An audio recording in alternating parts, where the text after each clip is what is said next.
having their own separate graduation? I'm sure if that's what they wanted. So you'd be okay with that? Yes. Separate graduation? Yeah, I definitely would. Absolutely. Absolutely, they should have it. What about kind of black safe spaces? Yeah, I'm for that. That's So have like your own space where the black people kind of separate from the white people. Wow. Just several blocks away from the campus bubble in the local black community, the opinions on this issue were unanimous.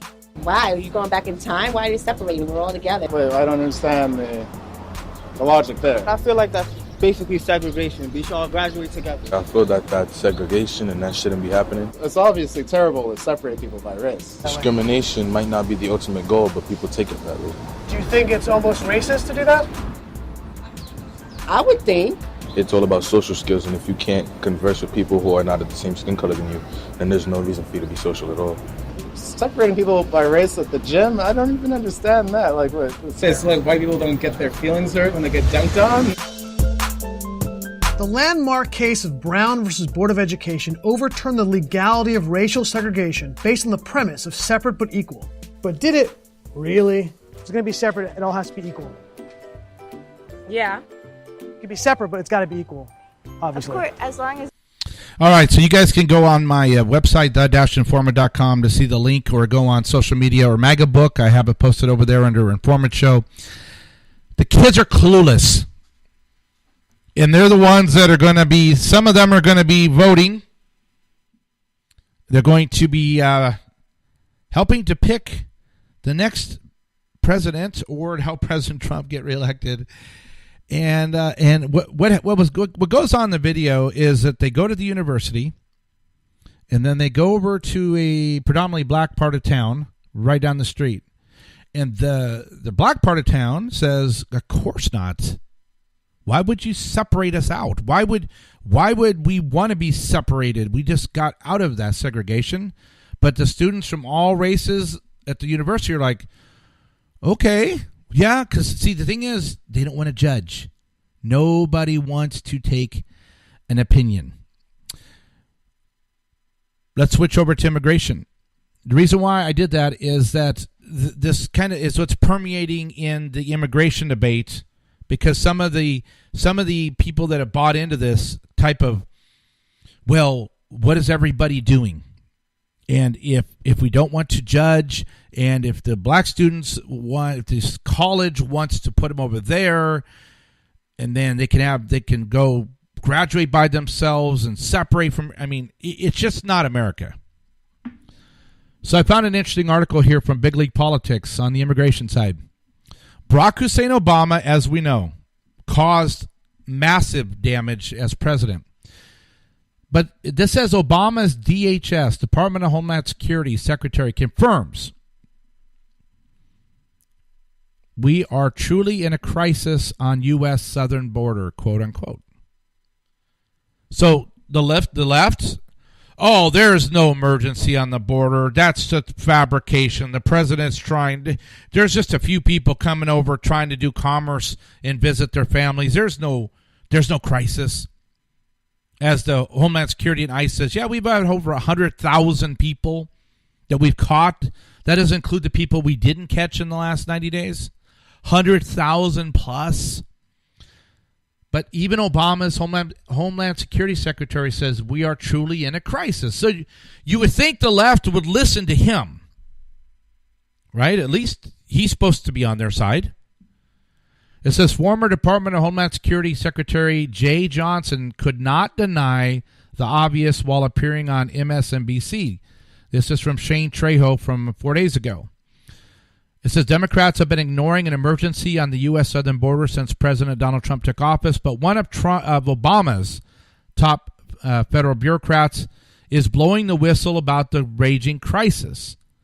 Quote, when I was in office at Christian Nielsen's job at her desk, I'd get to work around 6:30 in the morning, and there'd be my intelligence book sitting on my desk. Former Department of Homeland Security DHS Secretary Johnson said during an appearance on MSNBC's Morning Joe. Quote, the PDB and also the apprehension numbers from the day before, and I look at them every morning, and my staff will tell you that it was under 1,000 apprehensions the day before, and that was a relatively good number.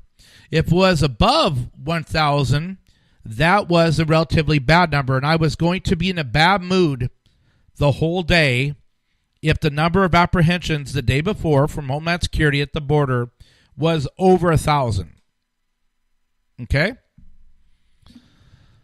Johnson said the apprehensions that were coming in now are unfathomable in comparison to even a large number he had to process while heading up DHS.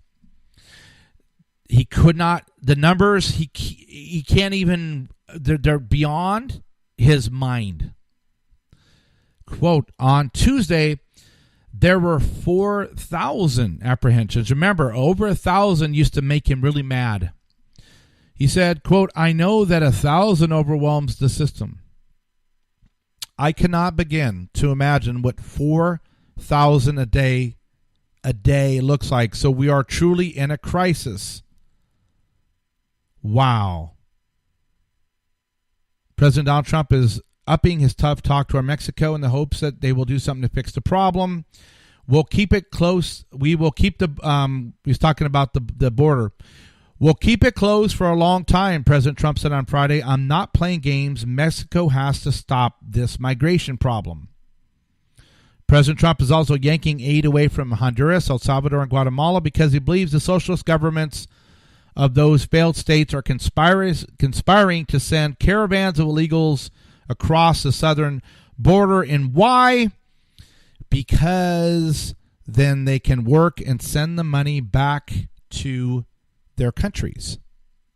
So why not get rid of the criminals and all the bad elements and workers, get them up in the United States? They can then make the money and send it back home to Guatemala. Of course, they're going to deny that. But now it says here, quote, at the Secretary's instruction, we are carrying out the President's direction and ending fiscal 2017 and 2018 foreign assistance programs for the Northern Triangle, unquote. Spokesperson for the State Department said, quote, we will be engaging Congress as part of this process.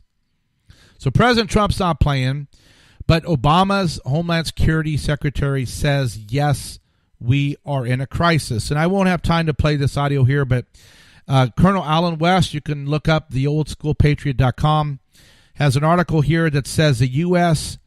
is not a job fair for illegals. Maybe I'll play this tomorrow, but he was on Fox Business, and they're talking about the fact that the illegals can't just come up here and just because our economy is good and then say, okay, yeah, I need a job, so I'm just going to go and pick the jobs I want, and I'm going to work, and I'm not going to become legal, and nobody is going to do anything because that's what I'm being told. Now, the Daily Caller has an article here, exclusive, Trump to pursue aggressive executive crackdown on immigration. The White House is exploring all executive authorities in existing law that will allow an aggressive crackdown on illegal immigration and illegal immigration fraud. Senior advisor to the president, Stephen Miller, told the Daily Caller in an exclusive telephone interview. President Trump is fighting the good fight.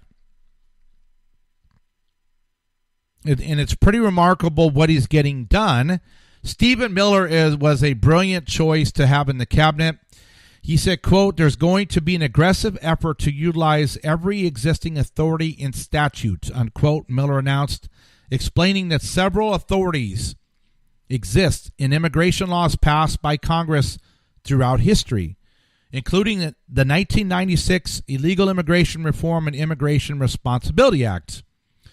Miller noted that the White House is systematically reviewing all authorities that are already used on the books, both in terms of cracking down on illegal immigration and the abuse of our legal immigration system, unquote. The targeted abuse actions include illegal immigrants who overstay temporary visas, combating or addressing legal benefits seeking is the legal immigration system.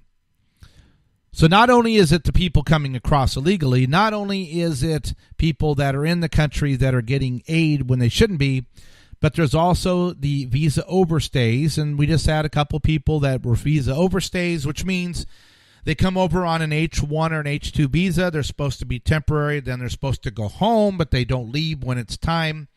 And some of them are not good people, and they rape and steal and murder and drive drunk. It says, noting there's approximately 1 million illegal aliens in the United States with final removal orders that are still remaining at large. This number bothers me the most, and I'm going to move on from here because we have stuff to cover, but there's 1 million people that have the final removal orders have been signed. In other words, get them out. But we don't know where they are. Because we don't have enough Border Patrol, we don't have enough ICE agents. Says this law, it says here, the President Advisor noted that existing law has a statute that allows for a significant financial penalty for every day that an alien resides in the country after order removed has been issued. That's awesome. They have a house, guess what? You lose the house because we got to pay back all the cost of you being in the country. This law has been on the books for a very long time and has not been utilized. That's the example of kind of legal authority that already exists. That is the kind of thing we can deploy to restore integrity in the immigration system. You'll also be able to find this article over on magabook.com under Informant or the-informant.com. Here's the Homeland Security Secretary Christian Nielsen. It says the media are, quote, blinded by politics in border security fight.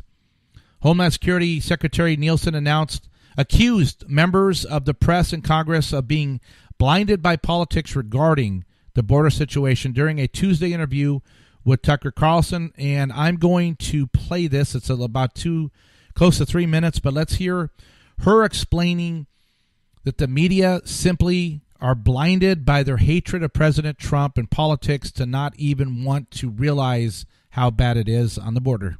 Whose identities we don't know, could be over 20, whose identities we don't know, and they could be anybody. Yes. And so why is that not the single most pressing problem the country has? In my opinion, right now, this is one of, if not the biggest crisis this country has faced in a decade.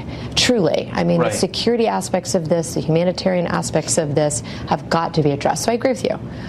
This is at the very top of our list at DHS. We've announced today that we're now treating this like a massive Cat 5 hurricane disaster. We are bringing all of the interagency together. We're asking everybody to chip in. We need to surge down as many resources as we can to the border. But Congress needs to look at this as a hurricane too, right? Where is the supplemental? Where are the additional authorities? Of course. Where is the way to address this? But I mean, I've covered hurricanes and natural disasters, and you see men in uniform with rifles. You see the National Guard there. Yep.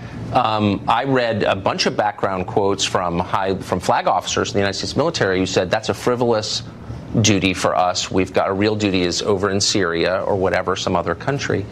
Why wouldn't we put the U.S. military along our border if it's really a crisis of that magnitude? I think we're looking into that. We've made the request. I'm in constant contact with the Acting Secretary of Defense.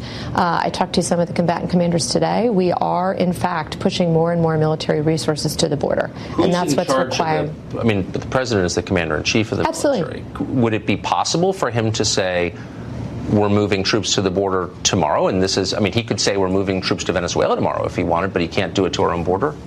No, I think he absolutely, of course, has full authority to defend our country. Right. And I think that's what he's moving to do. I mean, his statements in the last week about closing the border are a perfect example. He will take all action that is required to do this. So, yes, it's on the table. We're actively moving in discussions about moving more troops down now. We're working with the National Guards, working with the states. But absolutely, DOD plays a huge part of this. So just one last question, and I don't even know if you have an answer, but why is it that the press, many in Congress, don't seem to recognize the magnitude of this? Do you think it's that they don't know the details, or they don't care? Do you want to speculate as to why no one's responding? Look, at this point, I'll be blunt. I think they're blinded by politics. Unfortunately, they are blinded for what they see as a request from this administration instead of looking at the requests and the way in which it is directly affecting Americans. I mean, you mentioned fentanyl. Yeah. Last year alone, CBP and ICE interdicted more fentanyl to kill every American 4 times.